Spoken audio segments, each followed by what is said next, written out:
Première lettre de saint Pierre apôtre, chapitre 1. Pierre, apôtre de Jésus-Christ, à ceux qui sont choisis par Dieu, qui séjournent comme étrangers en diaspora dans les régions du Pont, de Galatie, de Cappadoce, dans la province d'Asie et en Bithynie, qui sont désignés d'avance par Dieu le Père et sanctifiés par l'Esprit, pour entrer dans l'obéissance et pour être purifiés par le sang de Jésus-Christ. Que la grâce et la paix vous soient accordées en abondance. Béni soit Dieu, le Père de notre Seigneur Jésus-Christ. Dans sa grande miséricorde, il nous a fait renaître pour une vivante espérance, grâce à la résurrection de Jésus-Christ d'entre les morts, pour un héritage qui ne connaîtra ni corruption, ni souillure, ni flétrissure. Cet héritage vous est réservé dans les cieux, à vous que la puissance de Dieu garde par la foi, pour un salut prêt à se révéler dans les derniers temps.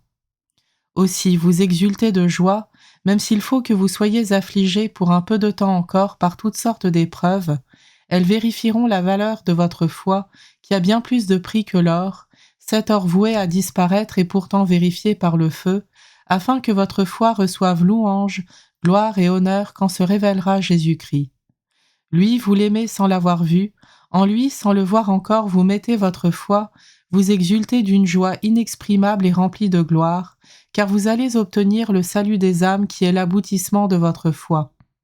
Sur le salut, les prophètes ont fait porter leurs interrogations et leurs recherches, eux qui ont prophétisé pour annoncer la grâce qui vous est destinée. Ils cherchaient quel temps et quelles circonstances voulaient indiquer l'Esprit du Christ présent en eux quand il attestait par avance les souffrances du Christ et la gloire qui s'ensuivrait. Il leur fut révélé que ce n'était pas pour eux-mêmes, mais pour vous, qu'ils étaient au service de ce message, annoncé maintenant par ceux qui vous ont évangélisé dans l'Esprit Saint envoyé du ciel. Même des anges désirent se pencher pour scruter ce message. C'est pourquoi, après avoir disposé votre intelligence pour le service, restez sobre, mettez toute votre espérance dans la grâce qui vous apporte la révélation de Jésus-Christ. Comme des enfants qui obéissent, cessez de vous conformer aux convoitises d'autrefois, quand vous étiez dans l'ignorance, mais à l'exemple du Dieu saint qui vous a appelé, devenez saints vous aussi dans toute votre conduite, puisqu'il est écrit « Vous serez saints, car moi je suis saint ». Si vous invoquez comme Père celui qui juge impartialement chacun selon son œuvre, vivez donc dans la crainte de Dieu pendant le temps où vous résidez ici-bas en étranger. Vous le savez, ce n'est pas par des biens corruptibles, l'argent ou l'or, que vous avez été rachetés de la conduite superficielle héritée de vos pères, mais c'est par un sang précieux, celui d'un agneau sans défaut et sans tache, le Christ. Dès avant la fondation du monde, Dieu l'avait désigné d'avance, et il l'a manifesté à la fin des temps à cause de vous. C'est bien par lui que vous croyez en Dieu qui l'a ressuscité d'entre les morts et qui lui a donné la gloire.